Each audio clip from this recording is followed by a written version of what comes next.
All Renegades of Puck to the trenches. It's time for Renegades of Puck TV. I'm your host and captain, Crazy Charlie Saunier. Welcome to the bunker, a unique hockey experience as you're well aware of by now. We sure do appreciate each and every one of you jumping in the trenches with us, and you can do that by going to renegadesofpuck.com. There, you will find links to our merchandise, which we have a brand new alternate logo and an entire new t-shirt and merchandise line out. We've put our logo on virtually everything. Check out these socks. Check out this throw pillow. We have put our logo on everything. What it means is we've sold out, so you can buy in, Renegades. So we sure would appreciate you sporting any Renegades of Puck merchandise out there and showing us off your colors. And let us know when you purchase something. Let us know what you think about it and how much you like it. We sure do appreciate when we see people out there wearing our t-shirts and sporting all of our different merchandise. So renegadesofpuck.com is where you go to find all of that. You can also get links to all of our different social media accounts. Of course,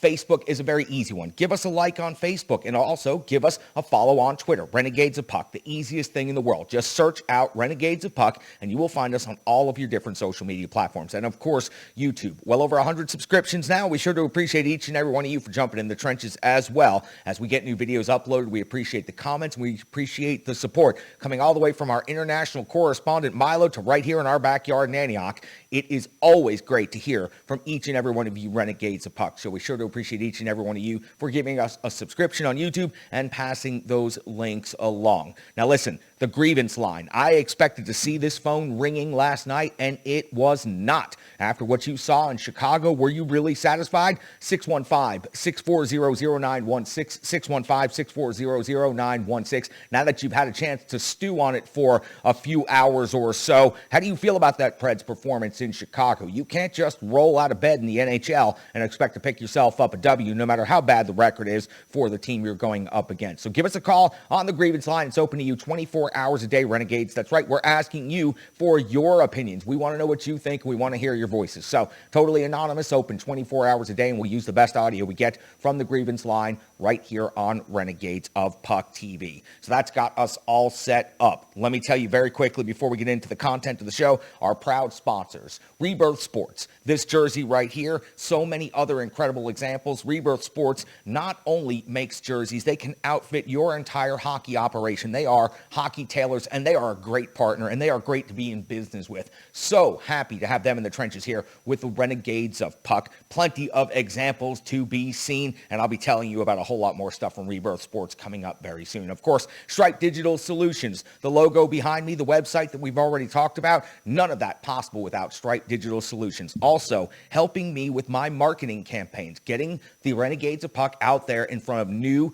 Renegades all the time, and it's doing such a great job. Stripe Digital Solutions is teaching me how to do all of these different things that you need to do if you're a small business and you just don't know what you're doing on your own. That's where Stripe Digital Solutions comes in. So please make sure you check them out and give them some love. And of course, Strong Style Fit, making me lean, making me fit, and making me feel good. An in-shape Renegade is a happy Renegade, and I want to keep you Renegades up, moving, and motivated. And that's exactly why Strong Style Fit is in the trenches with us here on Renegades of Puck TV. 150 workouts now on a YouTube channel that is completely free to you. 100% donation-based. She is just trying to help people get healthy. So support Strong Style Fit, because Strong Style Fit supports the people and definitely supports the Renegades of Puck. Now, we've got a lot to talk about, Renegades. Let's get into it. For the Nashville Predators, they currently sit in fourth place after 12 games played already. The CMA road trip is almost come to its conclusion. The Nashville Predators have a record of 6-5-1 and currently sit in fourth place in the Central Division.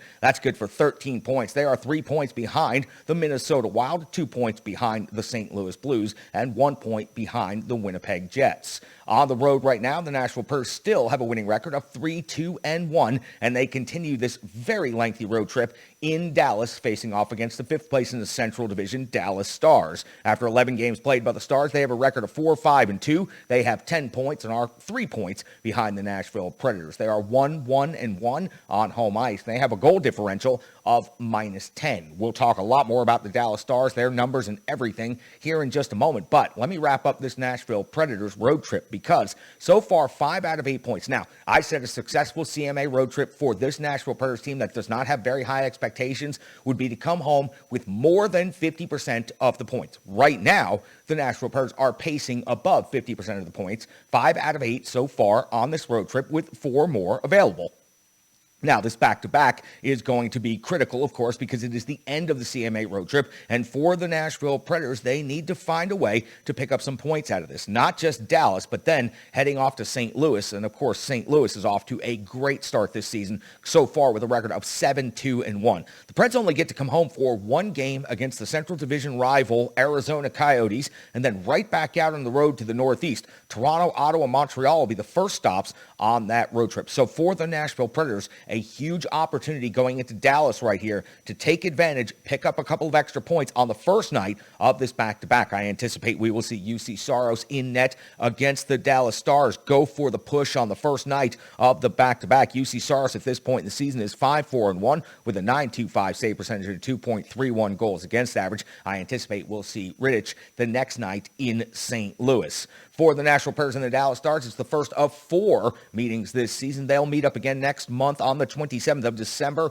in Dallas one more time before meeting up twice at Bridgestone Arena after the new year. The first will be on February the 24th, and the second will be on March the 8th. Now, we haven't seen the Dallas Stars since last season, so let's catch up on at least the most recent 5 games for them. I did mention their overall record was 4-5-2 in 5th place in the Central. Let's go back and see 5-game sample size. 10-27, 3-2 overtime loss versus the Vegas Golden Knights on the 29th of October was a 4-1 loss versus Ottawa. They followed that with a 4-3 shootout loss at Winnipeg, and then picked up a 4-3 overtime win at Calgary. We all know what a difficult building that is to go in and pick up points. A 6-3 loss at Vancouver is the most recent game for the Dallas Stars, and they will not play again until Saturday when they host the Philadelphia Flyers. By the way, in that 6-3 loss at Vancouver, Hudobin 30 out of 35 in net. Now, Hudobin is not off to a very good start this season. Yes, he's had great success against the Predators in the past, but a record of 2-2-1 with an .885 save percentage and a 3.27 goals against average. Holtby holding up much better in the early portion of the season for the Dallas Stars. A record of 2-3-1, but a .924 save percentage and a 2.46 goals against average. Much more respectable numbers. Now, when you look inside the numbers for these teams, there is nothing that is going to jump out outside of perhaps the power play matchup that is going to excite a whole lot of casual NHL fans. So if you have personal investment in this one, you'll want to know about these numbers. Other than that, you might not be getting very excited right here. At 2.18 goals for per game, the Dallas Stars are ranked 29th in the NHL, while the Nashville Predators are generating 2.58 goals per game. That is 25th. So the 25th is best offense in the league is going in to face off against the 29th best offense in the league. Now, goals against Dallas is not very good. 3.09, that's 23rd in the NHL. The Nashville Predators significantly better. 2.75 is 11th best in the NHL. Now, shots for, I've been highly disappointed in this Predators team to generate pucks towards the net. 28.5 is currently 30th in the NHL, while the Dallas Stars 29.8 shots per game is 21st in the NHL. Shots against, the Preds are 14th best in the NHL, while the Dallas Stars are 17th. And I teased the power play matchup. Well, that's because this Nashville Predators team has scored 10 out of 37 times this season, converting at 27%, and is the 7th best power play in the NHL. But the Dallas Stars are actually doing better than that. 28.6%, 3rd best in the NHL, 8 out of 28, and we know this Dallas Stars power play unit with some of the most familiar names, Sagan, Pavelski, Radulov. These are the players that have absolutely killed the Nashville Predators on the power play the last couple of seasons. So for the Nashville Predators, staying out of the box is going to be critical. Their penalty kill unit has given up 8 power play goals against on the season and is currently ranked 18th in the league. The penalty kill for the Dallas Stars is 24th. They have given up 10 power play goals against. Now listen, I mentioned a couple of those names. Now let me give you their stats. The Dallas Stars are led by Heiskanen at 2 goals and 9 assists. That's good for 11 points on the season. Tyler Sagan's 4-3 for 7. Pavelski 3-3 for 6, and always seems to find a way to score against the Nashville Predators. Ryan Suter, the first time the Nashville Predators will see him as a Dallas Star. He is currently at 1 goal and 5 assists for 6 points, and former Nashville Predator Raduloff, 1 goal and 4 assists for 5 points. The Nashville Predators point leaders, Roman Josi, probably will lead this team in scoring from start to finish this season. 4 goals and 8 assists for 12 points. Matt Duchene is 5 and 5 for 10. Granlund 2 and 8 for 10, and I'm very impressed with Mikael Granlund and how he's going about his business so far this season. Ryan Johansson 4 and 4 for 8. I already gave you UC Saros' numbers. Borowiecki is out day to day. That's why you saw Myers back in the lineup, and we're about to get to that right here. So Forsberg also no update, still timetable the same week to week. Let's go back and take a look at what happened last night between the Nashville Predators and the Chicago Blackhawks. For the Nashville Predators, first time they're meeting up against the Blackhawks this season,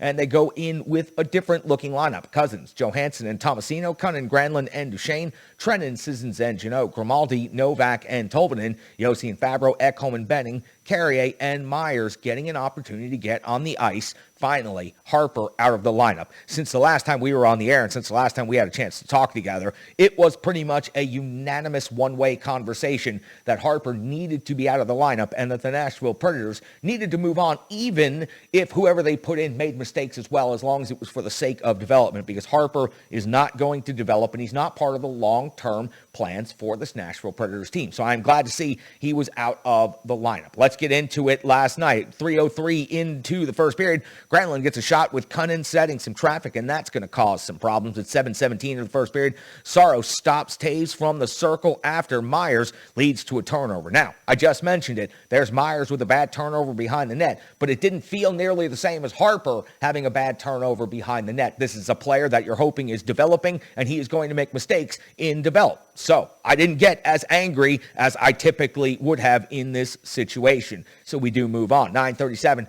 of the first period. Duchene's off the box. 2 minutes for hooking. It's UC Saros with a huge save on Taves at the top of the crease at this time at 15:13. Cousins helps deny Kane a scoring opportunity at close range. And at 15:58, UC Saros with a save on Kubalik, driving the net hard with speed. That takes a rather low event first period to its conclusion with the Blackhawks out shooting the Nashville Predators 10-5. I expected the Preds to come out with a little bit more fire in this first period. 5 shots on goal is simply not good enough. 2:09 into the second period. Doc is off to the box. 2 minutes for high sticking. A passive PK perplexes the Preds. 0 shots on goal for Nashville. And Chicago was just hanging back, clogging things up and blocking the shot lanes. And the Nashville Predators did not seem to know how to react to that. So the 2 minutes goes by with the Nashville Predators not even threatening. At 5:55, Chicago can't connect with the loose puck in the danger area. Too much zone time for Chicago. They are just doing a great job controlling the puck at this point, and that's why at 7:15,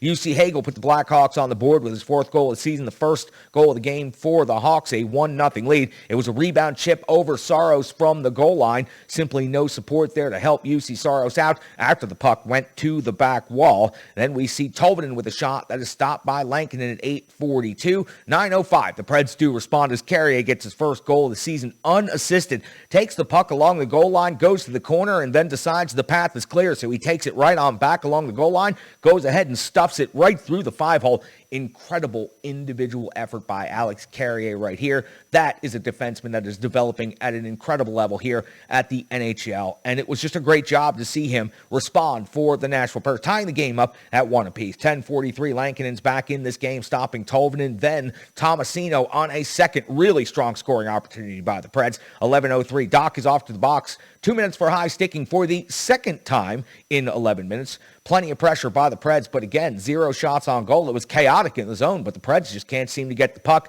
where it needs to go. 14:14, UC Saros has a save on Doc on the doorstep after a perfect setup by Patrick Kane. Unfortunately for the Preds, Benning's off to the box. 2 minutes for tripping at 14:38, and that's when UC Saros comes up with a huge save. Outstretched pad as the power play expires. 18:45, Lankinen stops Johansson plus the rebound opportunity.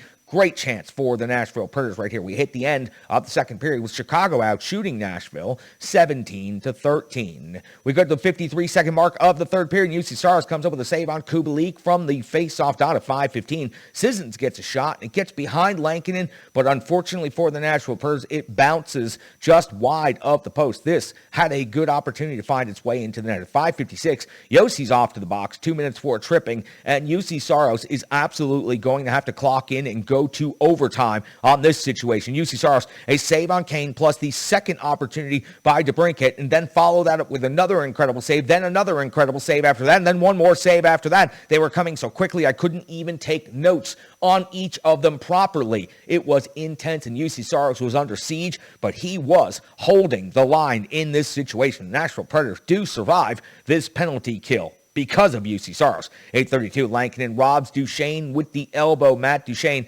had this one-timer targeted, but Lankinen is able to keep it out of the net. 15:47, Meyer, strong D on Kane, nullifies a stick handle on the rush that would have led to a great scoring opportunity. 16:37, UC Saros continues keeping the Predators in this one. At 19:17, Saros one more save on Kubalik's wraparound jam. We hit the end of regulation. The Nashville Predators are outshot 31-21, and we have a 1-1 hockey game. I felt like the Nashville Predators should not be finding themselves in overtime, and they certainly should not be finding themselves in the scenario where DeBrincat finishes off the 2-on-1 as soon as overtime starts, and Chicago picks up a 3-2 victory on home ice in overtime. I have got to tell you, highly disappointed in the overall effort from start to finish in this game. The Nashville Predators forwards didn't show up at any point in time. There was not nearly enough offense generated. This is one of the worst teams in the NHL right now, and you had an opportunity to go in there and take 2 points on the road.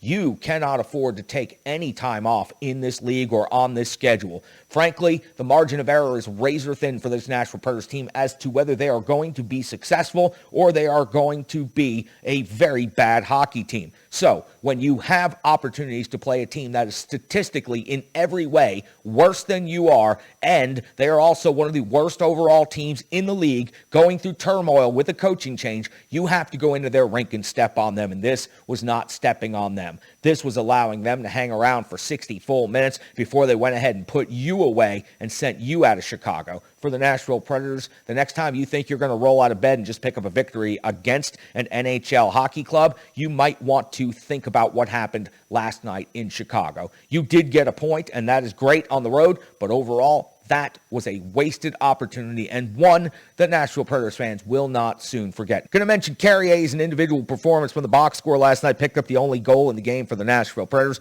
No assists, an incredible individual effort to pick up this unassisted goal. Took the puck behind the net, went along the goal line to the corner, saw the clear and easy path back to the net, took it right back down the goal line. A little stick handle, a little jam, and a little 5-hole action right there, and he gets his first goal this season. Alex Carrier putting in effort like that is just incredible. He has jumped up from barely on the radar to being a full-time NHLer in virtually no time, and I am loving watching his development. Is he going to make mistakes out there at times? Absolutely. Is he going to take a penalty that you don't want him to take from time to time?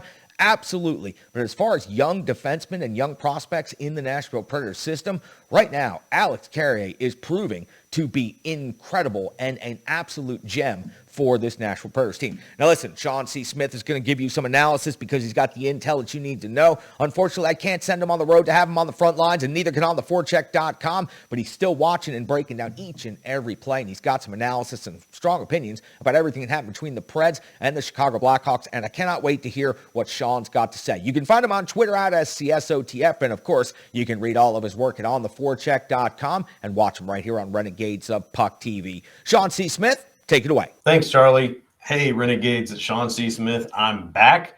I'm excited to talk to you a little bit about what happened last night. And the first thing I'm going to say is it could have been worse. Let's think about it this way. The Chicago Blackhawks have been through a lot of stuff on the ice this season, not to mention everything that's happened off the ice. And after their coach being let go, this being the first game with a new interim head coach, you have to expect that the guys on that team had something to prove tonight. And I'm going to say this. You saw them come out really strong. You saw them come out with a lot of firepower. The Predators kind of leaned back a little bit, kept their foot off the gas, maybe did some coasting, but things got turned up in the third period. And while that's not exactly what you wanted to see, and that may have been the difference between winning and losing, you have to remember that the Predators came away with 1 point. And while 1 point isn't 2 points, 1 point is definitely better than none. That's a math lesson you just got for free. And of course, you know that. But here's the reality. You walk away from that game with no points, it looks bad. But it's the end of the road trip, right? It's not the end of the entire road trip, but the end of that road trip. The team's coming home. They're going to get a day off. It's a big deal. They need that. They're worn out. It's a long trip all the way to the entire West Coast, coming all the way back, stopping back in Chicago for a rare little bit of an early start game the night after or the day after a time change. Okay, you get 1 point, you come away. I think that's pretty good. Take a day off, get some rest, get ready to go back on the road and take care of Dallas. That's what I think we need to look at. I also want to talk to you about Alex Carrier. Of course, Carrier got the only goal in last night's game, and while that wasn't enough to get the job done, I think it was a good look at what makes Alex Carrier so good. Alex Carrier played on the Admirals for a long time. He wore an A for several of those years, and he also played and wore an A with the Chicago Wolves last season when everything made things kind of crazy. But here's the thing. Carrier is not just a good defenseman, but he produces a lot of assists. So it was nice to see him get a good chance to get I want to say a real gutsy goal. That was pure muscle, guts, and just effort right there by Carrier. And if that's not what you want to see, I don't know what you want to see on the ice. But I'm going to say, look for him to start doing more stuff like that as he gets more and more comfortable at the NHL level, which I think is something he's doing and something you're going to start seeing very soon. But let's look at it this way, all right? This point in the season, it's not really time to really check and see how things are going. I don't think that's what we need to be doing right now. Focus on the fact that this November, as Carrier said post-game, this is the roughest month the Predators have schedule-wise. They've got big, long road trips. They're going long stretches of time where they're not home. It's okay. Sometimes you're going to drop a game. Sometimes you're going to come away with 1 point instead of two, and that's, I believe, going to be okay. It's just fine. So don't get in a panic. No, nobody wants to lose to the Blackhawks ever, but it's bound to happen sooner or later. Take it, put it behind you, move on. That's what the team's going to do. That's what you guys need to do as well. That's what I'm going to do. But I do want to say yesterday was my son's 7th birthday, and he was really hoping that the Predators were going to get him a win. So even though they didn't come away with a win, at least they got 1 point for him. So happy 7th birthday to my son, Kalen. And I'm going to send it back over to you with that, Charlie. Well, Sean, I am really sorry that they didn't deliver the birthday win that, frankly, they should have in Chicago. But hopefully next time the Nashville Predators will be able to come through and deliver on that big birthday wish. And by the way, happy birthday, Renegade. We sure do appreciate you. Stick taps, love, and respect. We appreciate you jumping in the trenches with us. And we look forward to being here for you for many, many years to come. Awesome. Sean C. Smith, just simply the best. OnTheForecheck.com's got a great one right there, and so do I. Find him on Twitter at SCSOTF. He's got the intel that you need to know. Now listen, the next time you expect you're going to just roll out of bed and walk over to the rink and pick yourself up 2 points in the NHL is the first time that's ever going to happen. You cannot take teams lightly in this league. It doesn't matter if it's the Arizona Coyotes, the Ottawa Senators, the Chicago Blackhawks, or insert horrible team here. You have to go out there and put in a full 60 minutes, and you have to go out there and deliver an effort. That was half-stepping in Chicago last night, and damn it, that ain't a town for half-steppers. That's a town where you go in and you go full no half-stepping, and you step all over the Chicago Blackhawks. You get those 2 points, and you get the hell out of there, and you carry on with your road trip, and you take care of your business. You let one slide there last night, and none of these Renegades appreciate that. We're going to be keeping an eye on things like that. You cannot let points like that slip away when the margin of error is so narrow for this Nashville Predators franchise. This has been a fantastic episode. We sure do appreciate jumping in the trenches, entertaining, educating, and facilitating the offense right here with plenty of opinions. For MOSTRODAMUS, for Sean C. Smith, for Brian Baston, KPerk, and of course the ultimate one and each and every one of you Renegades. I'm your host and captain, Crazy Charlie Saunier. Stick taps, love, respect.